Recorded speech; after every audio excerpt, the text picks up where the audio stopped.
E aí, bora dar uma estudada em Roma Antiga, parte 1? Vem comigo depois da vinheta.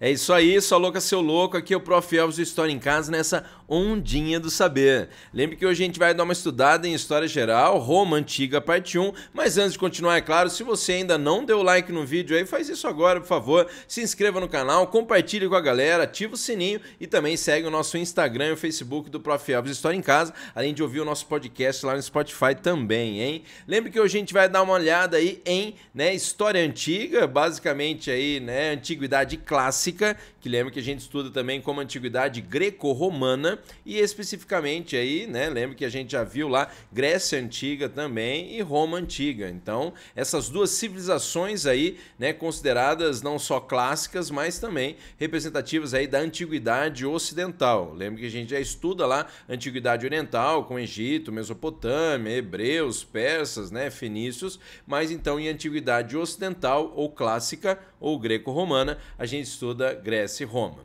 Lembra que nesse caso aqui a gente vai dar uma analisada então em Roma Antiga, que ela surge como, um pequeno povoado agropastoril que vai acabar se tornando um dos maiores impérios da história da humanidade. Lembrando aí que Roma, na verdade, aí primeiro de tudo é bom você lembrar, tem a ver com a história da Itália lá, professor?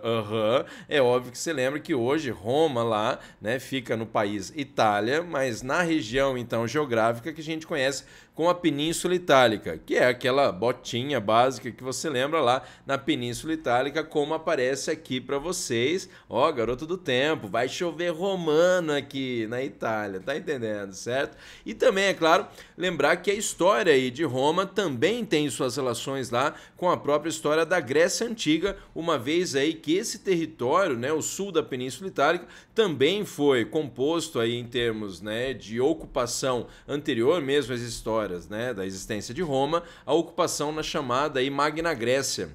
Lembra um processo que a gente estuda lá em Grécia Antiga, na segunda diáspora grega, a expansão colonial grega que vai ocupando as margens do mar Mediterrâneo e a região do sul da Península Itálica, como as ilhas também aqui na Sicília, no caso, vão formar o que é chamado de Magna Grécia. Então ficar esperto aí de que a gente tem a relação também com os gregos, tanto que a gente fala da não só associação com a filosofia, com o teatro, mas também com o próprio processo lá, da religião, da mitologia greco-romana, que a mitologia romana é derivada também dos gregos. E também, é claro, da filosofia, do teatro, que são contribuições culturais dos gregos que os romanos vão promover, vão difundir ao longo da sua história, mas podemos falar também de duas características básicas romanas que são consideradas suas influências ao mundo ocidental, que é o caso do direito e do latim. Lembra o direito? Estamos falando do estudo das leis, então qualquer um aí que de repente vai prestar uma faculdade de direito ou vai estudar para ser advogado, vai, é claro, ter o contato aí não só com esse estudo das leis, mas olha que coisa também, com termos em latim.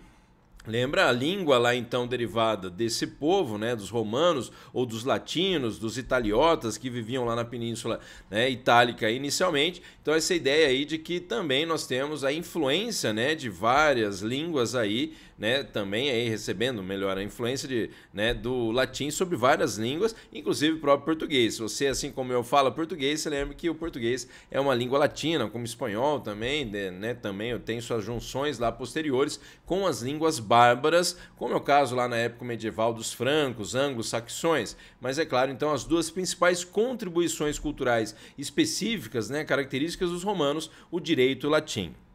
Também é bom lembrar que na história de Roma a gente tem algumas coisas interessantes, como o próprio processo da fundação da cidade, que existem duas versões aí, uma versão que é a versão lendária e outra versão que é a versão histórica.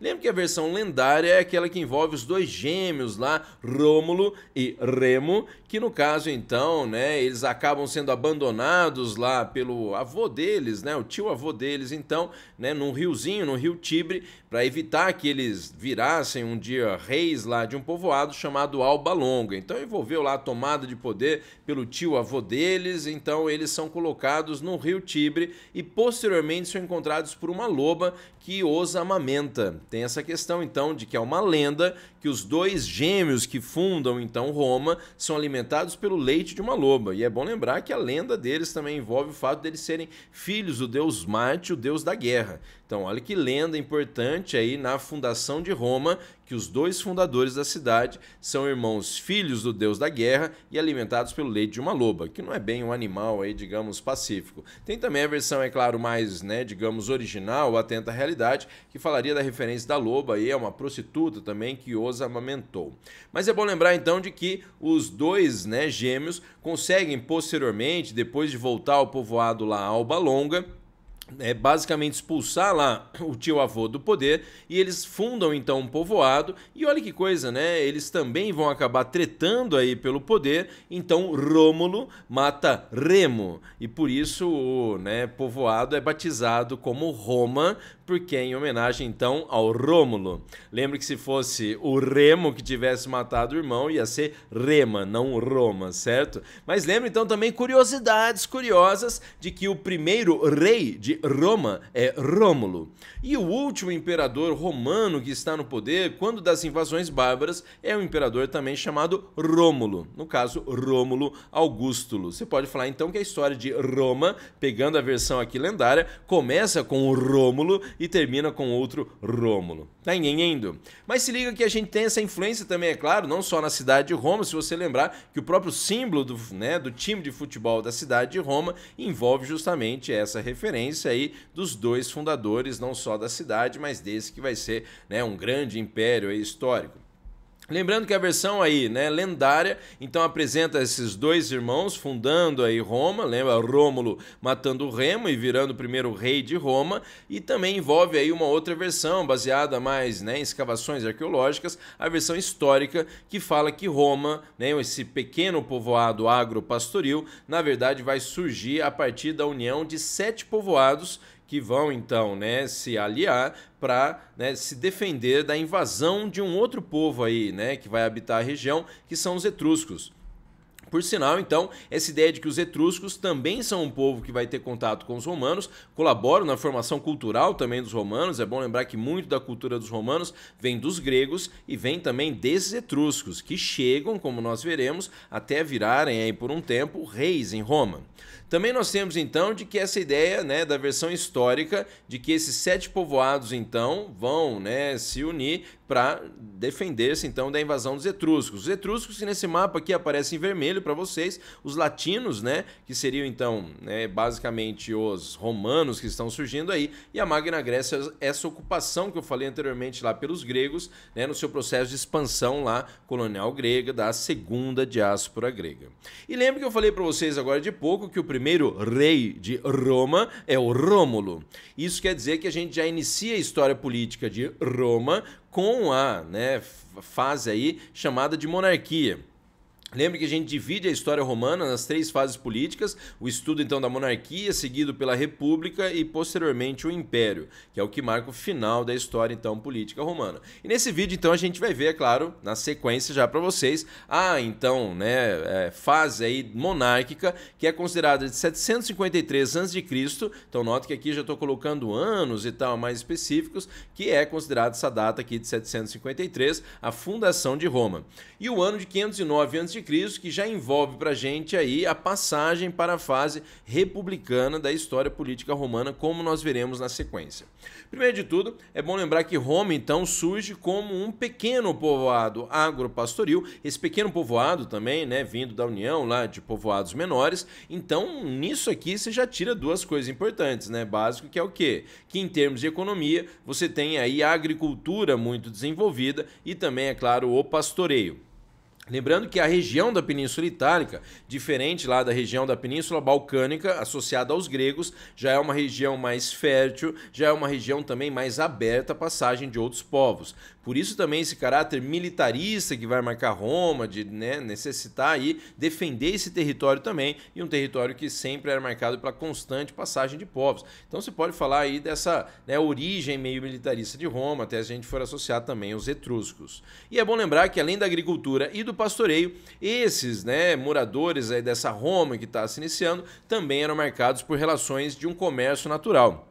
Lembrando, esse comércio natural é aquela básica troca de podruto por podruto. Eu tô zoando, né? O pessoal sabe aí que eu falo de verdade produto, mas estou brincando de um podruto, então, que é trocado por outro podruto sem relações monetárias. Então é troca de produto por produto aí, não envolvendo nenhum tipo de moeda nesse momento ainda. Lembrando também importante é que dessa fase a gente analisar então na monarquia a sociedade, então se a gente for ver a economia, agropastoril com comércio natural e uma sociedade aí, como a gente vai analisar, muito centrada, é claro, nos poderes dos patrícios. Por sinal, essa associação de que patrício pode ser pra gente, meio que numa tradução aí, como se fosse bem nascido. Assim como os eupátridas lá em Atenas, a ideia de que essa galera é a elite. Se a gente for lembrar aí, por exemplo, de que então esses patrícios, assim como lá os eupátridas, eram justamente os grandes proprietários de terra. E uma outra coisa aí que a gente analisa em vários escritos, inclusive, quando a gente tem lá Karl Marx falando, da participação política na antiguidade ocidental, há essa associação tanto com eupátridas, em Atenas, quanto também lá com os espartanos em Espartas ou os patrícios aqui em Roma, essa questão de que os grandes proprietários de terra eram também aí os únicos com direitos políticos. Então, de se associar à propriedade da terra ao direito político na antiguidade ocidental. Isso é claro, a gente tem o caso lá da democracia ateniense, posterior, mas é a ideia de que no início das suas trajetórias políticas, tanto cidades-estado gregas quanto também Roma, teve essa relação da grande, o grande proprietário de terra, ser ao mesmo tempo único com o direito político. Então lembre que os patrícios, a gente pode falar que são então aí a aristocracia dessa sociedade romana na fase monárquica, coisa que vai mudar um pouquinho depois na fase lá republicana. Mas, além dos patrícios, temos a grande maioria da população aí que é formada pelos chamados plebeus. Lembra até que a palavra plebe também pode ser associada a povo, no sentido da grande quantidade de pessoas, do coletivo. Por isso aquela ideia de quando você fala de um plebiscito, de realizar um plebiscito é realizar uma consulta à população.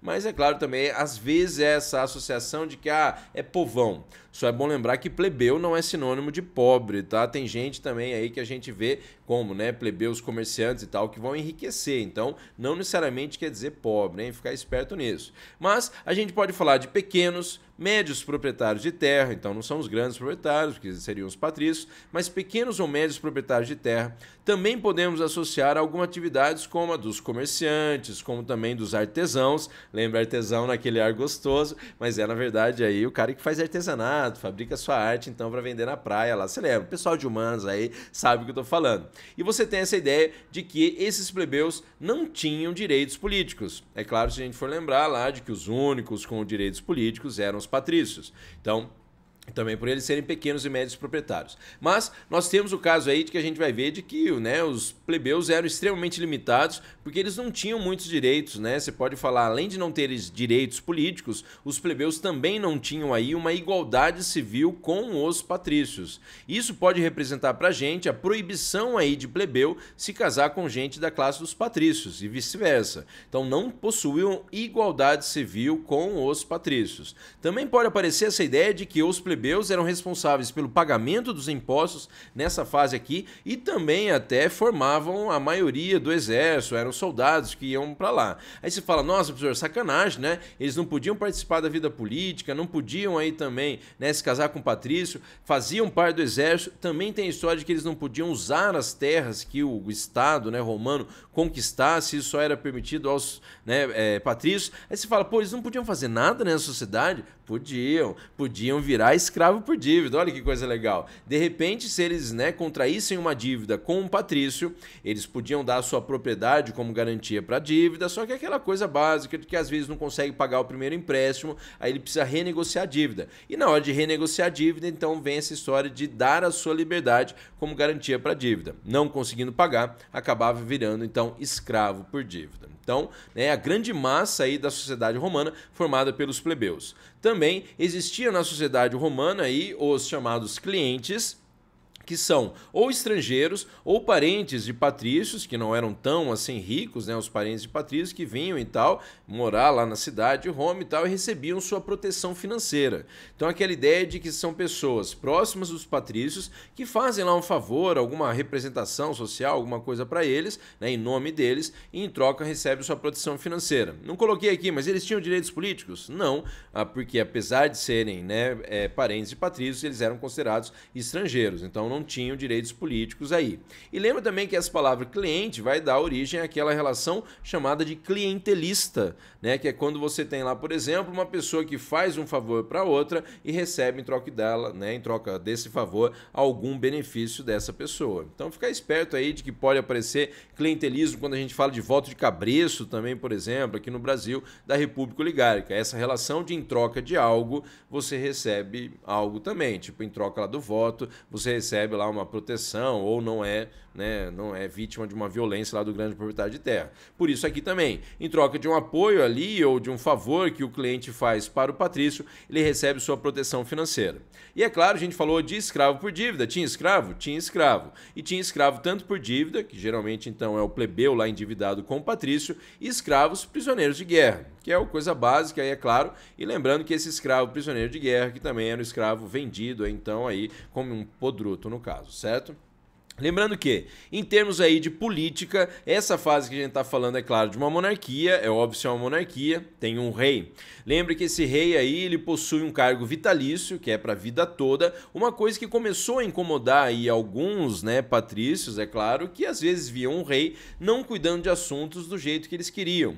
É bom lembrar que o rei, nesse momento, ele tem uma função mais ligada a assuntos militares e assuntos religiosos também, cabendo aí a criação de leis a órgãos políticos que, lembra, é claro, eram todos associados aos interesses patrícios, até porque eles eram os únicos que tinham direitos políticos. Então você lembra aí que existia o Senado, que vai ser em toda a história romana o órgão político mais importante lá, composto por 300 membros. Eu não coloquei aqui, gente, mas se você está pensando agora, eles são todos membros o quê? Oriundos de qual classe social? Patrícios, correto?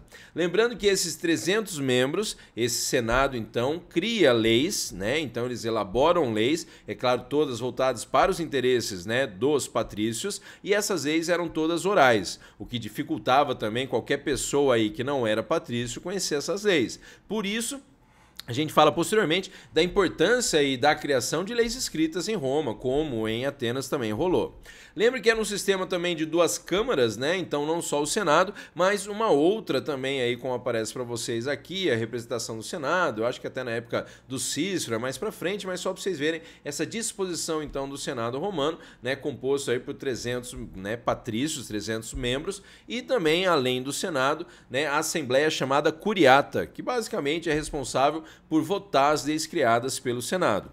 Nós temos que nesse caso aqui, né, a Assembleia Curiata, ela também é composta por senadores, por patrícios também, mas é bom lembrar que na fase republicana essa Assembleia Curiata ela vai assumir funções religiosas e por sinal vai assumir um outro tipo de assembleia que vai ser a Assembleia Centuriata, que nós veremos na fase republicana, até tem participação de plebeus, mas aqui continuam todos os membros dessa Assembleia Curiata, que ainda tinha funções políticas de votar as leis, eram então também patrícios aí, correto? E com isso aí, é bom lembrar que ao longo desses anos aí da fase monárquica, nós tivemos em Roma o governo de 7 reis. Desses 7 reis, lembra, não governaram ao mesmo tempo. Então teve um primeiro, depois um segundo, você está entendendo, né? Então foram 7 reis que governaram Roma ao longo desse período da monarquia. E lembrando que desses 7 reis, os 4 primeiros foram reis romanos, no sentido de nascidos lá mesmo em Roma, e ao mesmo tempo aí uma galera, é claro, que também de certa forma já incomodava os senadores patrícios por não às vezes seguirem o que os patrícios queriam. Só que uma fase que incomoda mais ainda os patrícios é quando você tem os 3 últimos reis, que aí envolvem essa ideia dos etruscos fazerem parte da cultura, da também civilização romana, porque eles chegam a conseguir invadir lá Roma e até tomar o poder, virando reis. Então os 3 últimos reis etruscos, eles acabam aí governando sem consultar muito o Senado, que deixa os patrícios meio revoltados. Só que ao mesmo tempo é importante que é durante o governo desses 3 últimos reis etruscos que Roma vai começar a sair daquela situação de um pequeno povoado agropastoril para cada vez mais então uma cidade marcada por melhorias urbanas, pântanos drenados e algumas estruturas aí urbanas que vão se desenvolvendo também aos poucos, como fontes, termas, mais para frente lá na fase da República muito mais. Mas é muito importante então que Roma vai se desenvolver durante o governo desses caras, que governavam sem seguir muitos interesses dos, é claro, patrícios aí. Com isso, a gente tem até uma situação que envolve uma revolta patrícia no ano de 509. Essa revolta patrícia, ela vai retirar do poder o último rei etrusco, chamado Tarquínio o Soberbo, mas também é bom lembrar que ela retira do poder o último rei, no sentido de que ela acaba com o cargo de rei e vai instalar então uma nova fase aí, como nós veremos no próximo vídeo, que é a fase da república na política aí romana. Lembre que essa fase aí é uma fase em que você tem uma coisa pública, mas voltada praticamente para os interesses dos patrícios. Então, voltando de que o período monárquico romano termina quando, em 509, os patrícios, revoltados então com situações que envolvem um governo de um rei etrusco que não obedece os interesses deles, tem situações também que envolvem lá a filha do rei Tarquínio, o filho do rei Tarquínio ter mexido lá com a filha de um dos senadores, então tem outros argumentos, mas basicamente são patrícios se revoltando contra esse rei que governava sem obedecer aos interesses dos patrícios. E com isso então a gente chega aí na fase final justamente da monarquia romana e numa próxima então a gente vai analisar aí a fase da República Romana, hein? E é isso aí, espero que você tenha gostado desse vídeo, lembra aí, por favor, deixa aí o seu like, se inscreva no canal, ative o sininho, também segue a gente lá no Instagram e no Facebook do Prof. Elvis História em Casa, além de ouvir o nosso podcast no Spotify. E também, se você puder, por favor, compartilhe o canal e deixe seus comentários aí. É isso aí, galera, valeu, até a próxima aula aqui com o Prof. Elvis História em Casa, até mais!